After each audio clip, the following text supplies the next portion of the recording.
ॐ त्र्यम्बकं यजामहे सुगन्धि पुष्टिवर्धनम् उर्वारुकमिव बन्धनात् मृत्योर्मूर्छितमामृतात्। ओम नमः शिवाय। हर हर महादेव। प्रिय भक्तजनों, आप सभी का मायरा वॉइस चैनल में हार्दिक स्वागत है। आप सभी का दिन शुभ और मंगलमय हो। आज की इस वीडियो में आप सुनेंगे श्रावण मास महात्म्य का अध्याय 8, जिसमें आपको श्रावण मास में किए जाने वाले बुद्ध गुरु व्रत का वर्णन मिलेगा। तो इस अध्याय को पूरा ध्यान मग्न होकर इस अध्याय को अवश्य सुनिए। ईश्वर बोले, हे सनत कुमार, अब मैं समस्त पापों का नाश करने वाले बुद्ध गुरु व्रत का वर्णन करूंगा, जिसे श्रद्धा पूर्वक करके मनुष्य परम सिद्धि प्राप्त करता है। ब्रह्मा जी ने चंद्रमा को ब्राह्मणों के राजा के रूप में अभिषिक्त किया। किसी समय उसने रूप तथा यौवन से संपन्न तारा नामक गुरु पत्नी को देखा। उसकी रूप संपदा से मोहित होकर वह काम के वशीभूत हो गया और उसे उसने अपने घर में रख लिया। इस प्रकार बहुत दिन बीतने पर उसे बुद्ध नामक एक पुत्र हुआ, जो बुद्धिमान, सौंदर्यशाली तथा सभी शुभ लक्षणों से युक्त था। गुरु बृहस्पति को ज्ञात हुआ कि तारा चंद्रमा के घर में स्थित है। तब उन्होंने चंद्रमा से कहा कि मेरी पत्नी को वापस कर दो। अनेक तरह से समझाने पर भी जब चंद्रमा ने तारा को वापस नहीं दिया, तब बृहस्पति ने देवताओं की सभा में जाकर देवराज इंद्र को यह वृत्तांत बतलाया और कहा, हे शुक्र, आप देवताओं के राजा हैं, अतः अपनी आज्ञा से आप उसे दिलाएं, अन्यथा उस चंद्रमा के द्वारा किया गया पाप आपको ही निसंदेह लगेगा, क्योंकि शास्त्र निर्णय के अनुसार प्रजा के द्वारा किए गए पाप को राजा भोगता है। पुराण में भी ऐसा कहा गया है कि दुर्बल का बल राजा होता है। गुरु का यह वचन सुनकर चंद्रमा ने कहा, मैं आपकी आज्ञा से तारा को तो दे दूंगा, किंतु इस पुत्र को नहीं दूंगा। शास्त्र के अनुसार विचार करके देवताओं ने उस बुद्ध को चंद्रमा को दे दिया। इसके बाद गुरु को उदास देखकर देवताओं ने उन दोनों को वर प्रदान किया, हे चंद्र, अब तुम घर जाओ, तुम्हारा भी पुत्र है और बृहस्पति का भी है। यह तुम्हारा पुत्र ग्रहों में प्रतिष्ठित होगा। हे सुराचार्य, आप यह दूसरा भी शुभ वर ग्रहण कीजिए। जो बुद्धिमान व्यक्ति आप दोनों बुद्ध गुरु का व्रत मिलाकर करेगा, उसकी संपूर्ण सिद्धि होगी।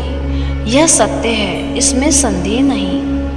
शंकर जी के लिए अत्यंत प्रिय इस श्रावण मास के आने पर जो लोग बुधवार तथा बृहस्पतिवार को पूजन व्रत करेंगे, उन्हें सिद्धि प्राप्त होगी। इस व्रत में दही तथा भात का नैवेद्य व्रत सिद्धि में मूल हेतु है। स्थान भेद से आप दोनों की मूर्ति लिखकर पूजन करने से भिन्न भिन्न फल प्राप्त होता है। यदि कोई हिंडोले के ऊपरी स्थान पर आप दोनों की मूर्ति लिखकर पूजन करे, वह सद्गुण संपन्न था तथा दीर्घायु पुत्र प्राप्त करेगा। यदि मनुष्य कोषागार में मूर्ति को लिखकर पूजन करता है, तो उसके कोष बढ़ते हैं और वे कभी क्षय को प्राप्त नहीं होते। इस प्रकार पकालय में पूजन करने से, पाक बुद्धि और देवालय में पूजन करने से उनकी कृपा प्राप्त होती है। शय्यागार में लिखकर पूजन से स्त्री का वियोग कभी नहीं होता। धान्यगार में लिखकर पूजन करने से धान्य की वृद्धि होती है। इस प्रकार मनुष्य उन फलों को प्राप्त करता है। इस प्रकार 7 वर्ष तक करने के बाद उद्यापन करना चाहिए। उद्यापन से पहले दिन अधिवासन करके रात्रि में जागरण करना चाहिए। सुवर्ण की प्रतिमा बनाकर विधि पूर्वक 16 उपचारों से पूजन करने के पश्चात तिल, घृत, चारू, अपामार तथा अशुद्ध से युक्त समिधाओं से होम करना चाहिए। अंत में पूर्णाहुति देनी चाहिए। उसके बाद मामा व भांजे को प्रयत्नपूर्वक पूजन कराना चाहिए। इसके बाद ब्राह्मण को तथा अन्य लोगों को भी भोजन कराना चाहिए, स्वयं भी भोजन करना चाहिए। इस विधि से 7 वर्ष तक करने पर मनुष्य सभी मनोरथों को प्राप्त कर लेता है। जो इसे विद्या की कामना से करता है वह वेद व शास्त्रों के अर्थों को जानने वाला होता है। बुद्ध बुद्धि प्रदान करते हैं और गुरु बृहस्पति गुरुता प्रदान करते हैं। सनत कुमार बोले, हे भगवान, आपने जो यह कहा कि सबसे पर मामा तथा भांजी को भोजन कराना चाहिए, यदि बताने योग्य हो तो इसका कारण बताइए। ईश्वर बोले, हे सनत कुमार, पूर्व काल में अत्यंत दीन तथा दरिद्र कोई 2 ब्राह्मण थे। वे दोनों मामा भांजे थे। उदार पूर्ति हेतु परिश्रम पूर्वक भ्रमण करते हुए वे दोनों किसी नगर में अन्न मांगने के लिए गए थे। उन्होंने घर घर में श्रावण मास में प्रत्येक बार को उस बार का व्रत होते हुए देखा, किंतु कहीं भी बुद्ध गुरु का व्रत नहीं देखा। तब उन्होंने बहुत देर तक परस्पर विचार किया कि सभी वारों का व्रत तो सर्वत्र दिखाई पड़ रहा है, किंतु बुद्ध गुरु का कहीं नहीं। अतः चूंकि यह व्रत अनुष्ठित है, इसलिए हम दोनों को चाहिए कि इस शुभ व्रत का अनुष्ठान आदर पूर्वक करें। किंतु हे सनत कुमार, इसकी विधि न जानने के कारण वे दोनों संशय में पड़ गए। तब रात्रि में उन्हें स्वप्न में इस व्रत की विधि दृष्टिगोचर हो गई। इसके बाद उन्होंने उसकी विधि के अनुसार व्रत को किया, जिससे उन्होंने अपार संपदा प्राप्त की। प्रतिदिन उनकी संपत्ति बढ़ने लगी और सभी लोगों को ज्ञात भी हो गई। इस प्रकार 7 वर्ष तक करके वे पुत्र व पौत्र आदि से संपन्न हो गए। उसके बाद उनके ऊपर प्रसन्न होकर बुद्ध व गुरु प्रकट हुए और उन्होंने उन दोनों को यह वर दिया, आप दोनों ने हम दोनों के निमित्त इस व्रत को प्रवर्तित किया है। अतः आज से कोई भी इस शुभ व्रत को करे, उसे व्रत की समाप्ति पर मामा तथा भांजे को प्रयत्नपूर्वक भोजन कराना चाहिए।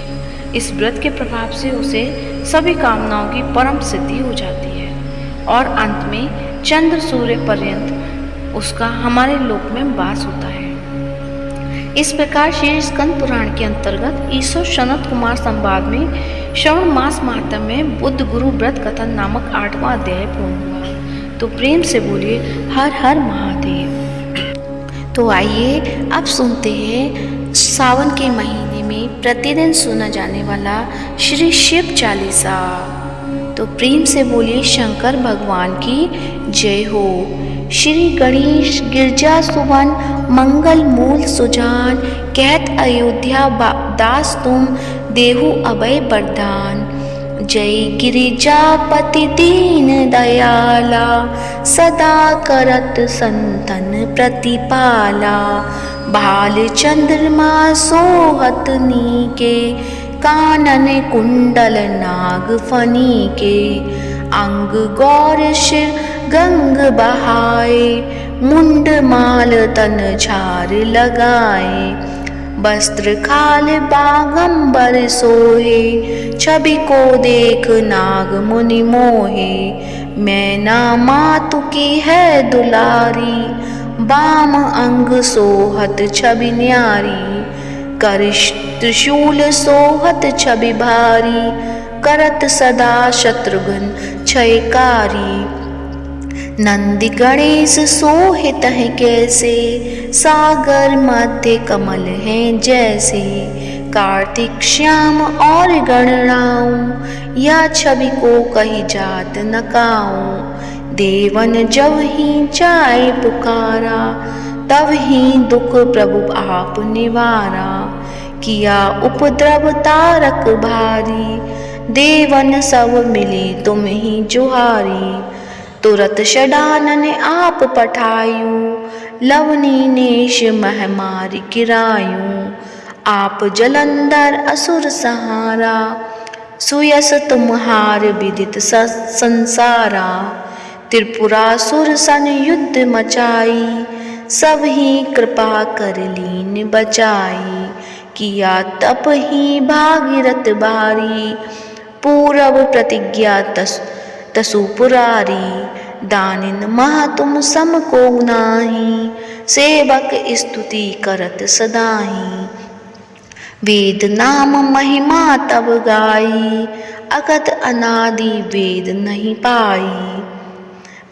प्रकट उदधि बंधन में ज्वाला, जरा सुरासुर भय हो बिरहाला। कीन दया तह करी सहाई, नीलकंठ तब नाम कहाई।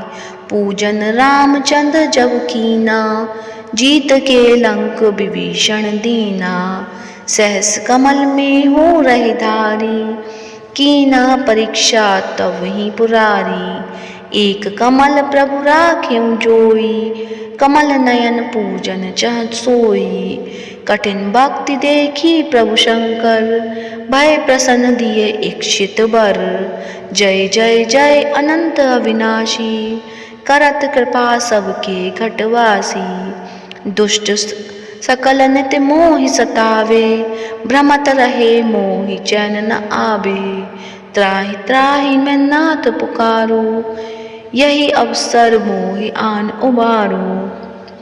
ले त्रिशूल शत्रुघ्न को मारो, संकट से मोहि आन उपारो। मातु पिता भ्राता सब कोई, संकट में पूछत नहीं कोई। स्वामी एक है आस तुम्हारी, आए हरहु अब संकट वारी। धन निर्धन को देत सदाही, जो कोई जांचे वो फल पाई। स्तुति के ही विधि करो तुम्हारी, चमुनाथ अब चूक हमारी। संकट के नाशक, मंगल कारण विघ्न विनाशक। योगी यति मुनि ध्यान लगावे, नारद शारद शीश नवावे।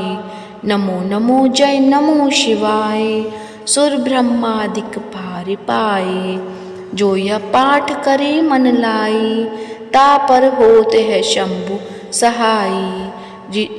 ऋनिया जो कोई हो अधिकारी, पाठ करे सो पावनहारी। पुत्रहीन कर इच्छा कोई, निश्चय शिव प्रसाद ते ही होई।